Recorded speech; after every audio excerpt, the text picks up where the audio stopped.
नमस्कार, मी स्वाती शिंपी, शहापूर माझामध्ये आपले सर्वांचे स्वागत। आज आपण अशा खेळाविषयी चर्चा करणार आहोत जो खेळ ऑलिम्पिकमध्ये 2024 साली खेळला जाणार आहे। या स्पर्धेचे नाव आहे पेटँक्यू। या पेटँक्यू स्पर्धेत आपल्या शहापूर तालुक्यातील शिरगावमधील राणी मडके हिने राज्यस्तरीय लेवलवरती पारितोषिक मिळवले आहे। पेटँक्यू स्पर्धेत राज्य स्तरावर सुवर्ण पदक मिळवणारी राणी मधुकर मडके ही आज आपल्या स्टुडिओमध्ये चर्चेसाठी आहे। नमस्कार। सर्वात प्रथम राज्य स्तरावर सुवर्ण पदक मिळवल्याबद्दल राणी तुझं हार्दिक अभिनंदन। थँक्यू। पेटँक्यू या आम्ही न ऐकलेल्या खेळाबद्दल तू आम्हाला थोडी माहिती सांगशील का? हो, नक्कीच। आता जी गेम आहे ती ग्रामीण भागामध्ये जास्त प्रचलित नाहीये। प्रथम मी तुम्हाला ही गेम कशी खेळली जाते हे सांगते। या गेम मध्ये 5 इव्हेंट असतात, सिंगल, डबल, ट्रिपल, शूटिंग वगैरे असते आणि मी याच्यामध्ये सिंगल खेळले। प्रथम मी जो ग्राउंड आहे तो 4x15 चा असतो। प्रथम हा जो जॅक आहे म्हणजे दोघांमध्ये खेळ चाललेली असेल, म्हणजे तुमच्यात आणि माझ्यात जर ती कॉम्पिटिशन चालू असेल तर प्रथम मी हा जॅक फेकणार आणि हा जो मेटलचा बॉल आहे तो मी फेकणार आहे आणि तो मी जास्त त्याचा क्लोज लावणार आहे या जॅकच्या।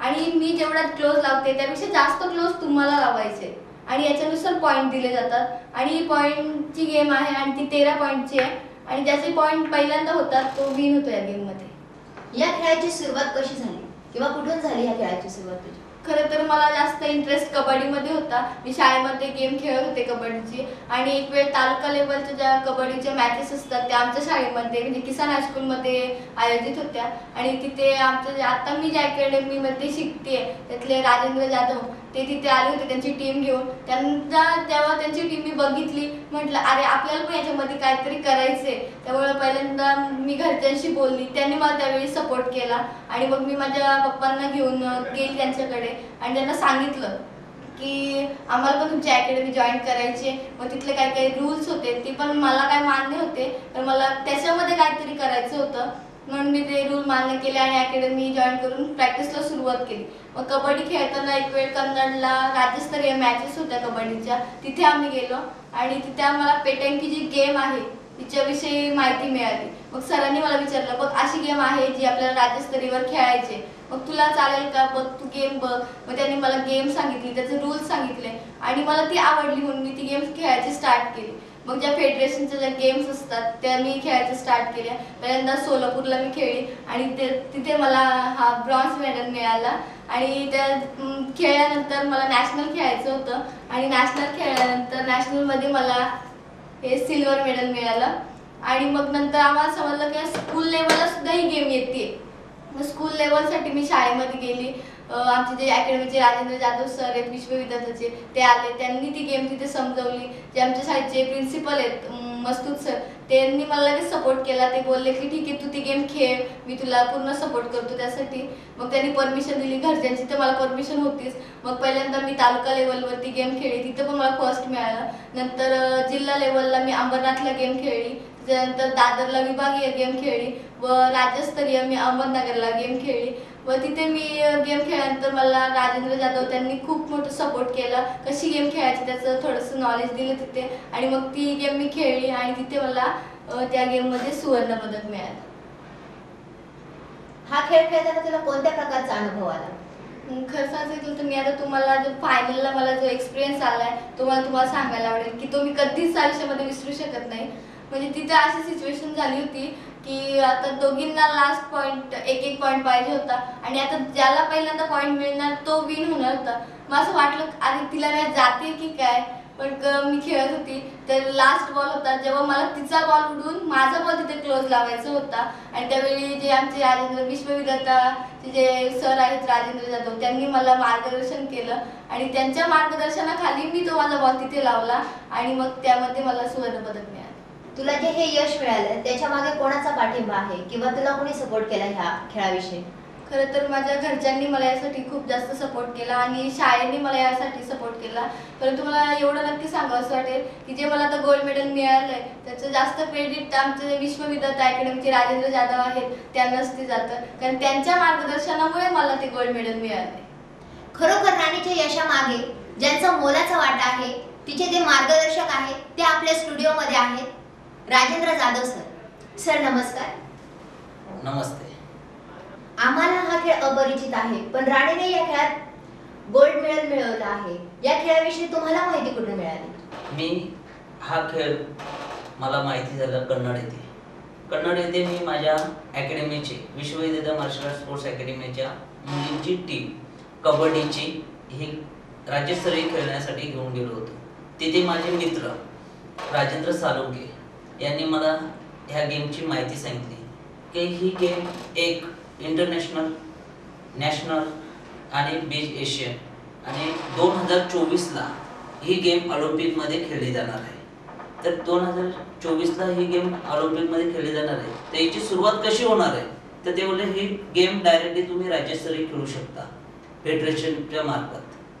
तर मग मी बोललो राज्यस्तरीय खेळला जाणार आहे तर माझ्या मुलांचा फायदा होईल, मुलींचा फायदा होईल.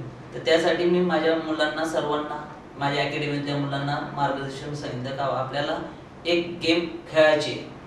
ते गेम जे शारीरिक मेहनत न करता फक्त माइंडली गेम खेळायची, माइंडली गेम खेळायची. आणि त्याच्यात फक्त काय करायचं आहे आपल्याला का एक छोटा बॉल असतो त्याच्या जवळ आपल्याला दुसरा मेटलचा बॉल लावायचा आहे. अशा पद्धतीने हा गेम आपल्याला खेळायला जातो. तर मग मी हा गेम माझ्या अकॅडमीमध्ये सुरुवात केली. सर, हा खेळ कसा खेळला जातो? हा खेळ म्हणजे आता तुम्हाला राणीने सांगितलं हे गेम कशी खेळली जाते. हा एक जॅक आहे. हा जॅक म्हणजे हा गेम ओरिजिनल कसा असतोय, हा छोटा बॉल आहे. हा बॉल पुढे म्हणजे 4x15चा ग्राउंड असतो आणि त्याच्यावरती आपली 1 नंबरची खडी टाकली जाते आणि त्या खडीचा हा ग्राउंड बनवलेला असतो. आणि याच्यामध्ये टॉर्च जसे इतर गेम असतात तशा पद्धतीने टॉर्च उडवलं जाते. टॉर्च उडवल्यानंतर जो टॉर्च विन असतो त्याला हा जॅक पहिले टाकायचा असतो. त्याच्यानंतर दुसरा मेटलचा जो बॉल आहे तो त्याच्या जवळ टाकला जातो. म्हणजे हा बॉल जर इथे पडलेला आहे त्याच्या शेजारी आपला मेटलचा बॉल दुसरा टाकायचा आणि दुसरा जो स्पर्धक असतो तो त्याला अजून जवळ टाकण्याचा प्रयत्न करणार. मग अशा पद्धतीने हा गेम खेळला जातोय. याच्यामध्ये ज्याचे पॉइंट 13 लवकर होतील तो विन, म्हणजे 13 पॉइंटची मर्यादा असते. मग हा खेळ जो खेळता तुम्ही तो वैयक्तिक खेळला जातो की सांघिक खेळला जातो? हे गेम 5 प्रकारे खेळला जातो. एक वैयक्तिक खेळला जातो, एक 2 मुली एकत्र खेळू शकतात किंवा 2 मुलं एकत्र खेळू शकतात, त्याला डबल बोलतात. आणि एक मिक्स डबल म्हणून बोलला जातोय. त्याच्यामध्ये एक मुलगा एक मुलगी खेळली जाते, त्याला मिक्स डबल बोलतात. आणि ट्रिपल बोलतात. ट्रिपल मध्ये 3 मुलं किंवा 3 मुली अशा पद्धतीने ही गेम चालू असते. मग ह्याची मर्यादा सांघिक खेळाची या मर्यादा किती असते? 9 किती प्लेयर ह्याच्यात खेळू शकतात? 9 मुलांची टीम असते. म्हणजे आपल्याला जर राज्याची टीम असेल तर आपल्याला 9 मुलांची टीम घेऊन जायला लागते किंवा 9 मुलींची टीम घेऊन जायला लागते. मग आता राणीला तुम्ही जो हा खेळ शिकवला त्यात मग तिला सांघिक मध्ये टाकलं होतं की वैयक्तिक मध्ये टाकलं? वैयक्तिक मध्ये टाकलं होतं. कारण की मी अशासाठी तिला वैयक्तिक मध्ये टाकलं होतं कारण की ज्यावेळी आपण सांघिक मध्ये टाकले असते त्यावेळी आपल्याकडून काय चुकी झाली किंवा दुसऱ्याकडून चुकी झाली ती एकमेकावरती ढकलली जाते. तर मग मी तिला काय म्हटलं का तू ही वैयक्तिक खेळ, इंडिव्हिज्युअल गेम खेळ. कारण की जर तू सांघिक मध्ये जर खेळली तर तू काय बोलशील का ती बरोबर नाही खेळली म्हणून मी हारली. मग जे हारायचं पण तुलाच आहे आणि जिंकायचं पण तुलाच आहे. त्यासाठी मग तुला इंडिव्हिज्युअल गेम खेळावा लागेल. हा खेळ तुम्ही कोणकोणत्या पातळीवर खेळले गेले आतापर्यंत? आता सध्या आम्ही सोलापूर येथे राज्यस्तरीय खेळलो आणि अहमदनगर गुजरात येथे नॅशनल खेळलो. त्यावेळी आम्ही महाराष्ट्राचे नेतृत्व केलं, महाराष्ट्र अ चा नेतृत्व केलं. त्याच्यामध्ये मी महाराष्ट्राचा अ चा कोच होतो आणि त्या नॅशनल मध्ये राणीला सिल्वर मेडल मिळालं. तीच गेम स्कूल लेवलला आहे. मग स्कूल लेवलला असल्यामुळे मी राणीला सांगितलं की तू तुझ्या शाळेमधून एक फॉर्म भरून घेऊन ये, ते स्कूलमधून आपल्याला खेळता येईल. तर मग तिने शाळेमधून परमिशन काढली. तिचे मसूद सर, तिचे फिजिकल टीचर्स, जे टीचर्स वर्ग स्टाफ वगैरे त्यांनी त्यांच्या पालकांनी तिला सांगितलं आणि तिला या गेमकडे पाठवले. मग पहिली गेम आमची अंबरनाथ येथे जिल्हास्तरीय झाली. त्यानंतर विभागस्तरीय दादर येथे झाली शिवाजी पार्कमध्ये आणि राज्यस्तरीय साठी अहमदनगरला ओम गार्डनला झाली. ओम गार्डन हा एक जे आहे ते मोठे उद्योगपती आहेत आणि खेळाडूंसाठी ते भरपूर सपोर्ट करतात. सपोर्ट. मग सर तुम्ही जो हा खेळ तिला हे केला खेळवला तुम्ही, हम्म. तर मग ही तुमची अकॅडमी स्वतःची आहे की तुम्ही कुठल्या ह्याच्या थ्रू घेतली? विश्वविद्यालय मार्शल आर्ट स्पोर्ट्स अकॅडमी ही माझी स्वतःची आहे. याचा मी संस्थापक पण आहे, अध्यक्ष आहे आणि मी ह्या गेम मध्ये म्हणजे ह्या अकॅडमी मध्ये एकच म्हणजे हे पेंटिंग गेमच शिकवत नाही, तर मी कबड्डी शिकवतो, खो खो शिकवतो, ॲथलेटिक गेम शिकवतो, पोलीस भरतीची ट्रेनिंग सुद्धा देतोय. आणि जे पण माझ्याकडे या स्पोर्ट्स बद्दल जेवढे पण लोक येतात त्यांना मी मार्गदर्शन करत असतो. तुमच्या या अकॅडमी शिवाय अजून काय माहिती? माझ्या अकॅडमीचा एकच गोल आहे का आपल्या ग्रामीण भागातील म्हणजे शहापूर तालुक्यामध्ये आज मी जर आपण विचार केला तर मी पूर्ण आपल्या महाराष्ट्राचा विचार करा किंवा इंडियाचा विचार करा किंवा आपल्या ठाणे जिल्ह्याचाच आपण विचार करू, तर आज ठाणे जिल्ह्याचा विचार केला तर शहापूर स्पोर्ट्समध्ये टोटली लॉसमध्ये आहे, म्हणजे पुढे नाहीची. हां, कारण की याचा विचार असा आहे कारण की मी या म्हणजे विश्वविद्यालय मार्शल आर्ट्स अकॅडमी 2009 ला चालू केली, पण त्याच्या अगोदर मी सर्वे केला, इकडे आपल्याकडे विचार केला तर तिथे असं झालं का वाड्याला बघितलं तर स्पोर्ट्सला भरपूर स्पोर्ट्स आहे, पालघरला बघितलं भरपूर स्पोर्ट्स आहे, भिवंडीला बघितलं, पण आज आपल्या शहापूरच्या पुढचा विचार जर केला ना तर टिटवाळा सोडलं तर सर्व स्पोर्ट्स मध्ये पुढे आहेत, पण शहापूर मधला कोणच नाही. तर मग मी काय केलं का आपण काहीतरी वेगळं केलं पाहिजे. सर्व शिक्षणात जातात पुढे, कोणी इकडे जातो कोणी तिकडे जातोय, आपण खेळामधून आपल्या शहापूर तालुक्याचा आपल्या ग्रामीण भागाचा विकास करू. तर मग त्यासाठी मग मी माझ्या अकॅडमीचं नावच विश्वविधाता ठेवला. विश्वविधाताचा मिनिंग असं आहे का विश्वविधाता म्हणजे जसा ब्रह्मा म्हणजे त्याचा मिनिंग जर काढला तर ब्रह्माला विधाता बोललं जात आहे, म्हणून माझ्या अकॅडमीचं नाव मी ठेवलं विश्वविधाता. म्हणजे या स्पोर्ट्सचा आपण विधाता बनूया आणि आपल्याकडे जेवढे स्पोर्ट्सचे स्किल आहेत ते आपण या विश्वविधात्याच्या मार्फत पुढे नेऊया. राणीकडून तुम्हाला भविष्यात कोणत्या अपेक्षा आहेत? राणीकडून मला भविष्यात अशीच अपेक्षा आहे, म्हणजे राणीकडूनच तर मी अपेक्षा करू शकतो, पण आपल्या तालुक्याकडून माझं तर असा गोल आहे का येत्या 2024 ची जी ऑलिम्पिक आहे तर आपल्या शहापूर तालुक्यात जास्तीत जास्त प्लेयर ऑलिम्पिक मध्ये खेळले पाहिजे. राणीकडून मला एकच अपेक्षा आहे का आता या 2024 मध्ये होणारी जी ऑलिम्पिक आहे गेम याच्यामध्ये राणी मला तिथे खेळताना दिसली पाहिजे. बस.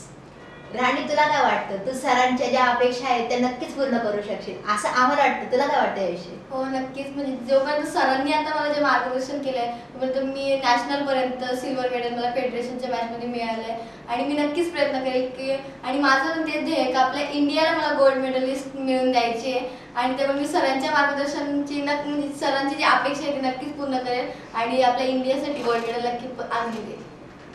ग्रामीण भागातून हा जो खेळ खेळला गेला त्याच्या आधी तुझी कबड्डी खेळत होतीस, मग कबड्डी विषयी तुझा काय अनुभव आहे? कबड्डी ती माझी फेवरेट गेम आहे जी मी लहानपासून बघत आली की कोण कसं खेळते, मग मला त्याच्यात जास्त इंटरेस्ट आला. मी खेळत आली, सरांकडे मी अकॅडमी जॉईन केली आणि आता मी रेग्युलर त्याची पण प्रॅक्टिस चालू आहे माझी आणि त्याच्यापर्यंत पण मी राज्य लेवलपर्यंत पोहोचले आणि मला छान वाटतं ही गेम खेळताना. सर माझा तुम्हाला प्रश्न आहे की जे गरीब विद्यार्थी आहेत त्यांना पण तुम्ही शिकवणार?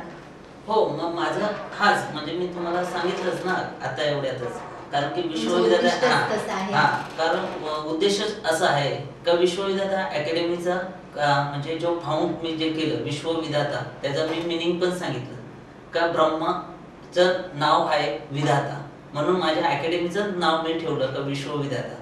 तर आपल्या ग्रामीण भागातून म्हणजे आता मी तुम्हाला सांगितलं का सर्वजण सिटीमध्ये जातात आणि ते पुढे हे कारण की त्यांचा शेड्यूल बसवला जातो, पण आपल्या ग्रामीण भागातले जे मुलगा कसा पुढे जाईल त्याचा शेड्यूल कसा बसला पाहिजे, काय केलं पाहिजे, तर त्यासाठी मी गरिबांसाठीच हे विश्वविद्यालय मार्शल आर्ट स्पोर्ट्स अकॅडमी चालू केलेली आहे. आपल्या सर्वांसाठीच अपरिचित असलेला हा पेटँकू खेळ याची सुरुवात कुठून झाली? भारतात हा खेळ खेळला जात नाही, हा कुठून आला? हा खेळ याची सुरुवात कुठून आली? बरोबर आहे, हा खेळ आपल्या देशातला नाहीच आहे, हा खेळ फ्रान्स मधला आहे. आणि फ्रान्समध्ये हे हँडिकॅप गेम आहे.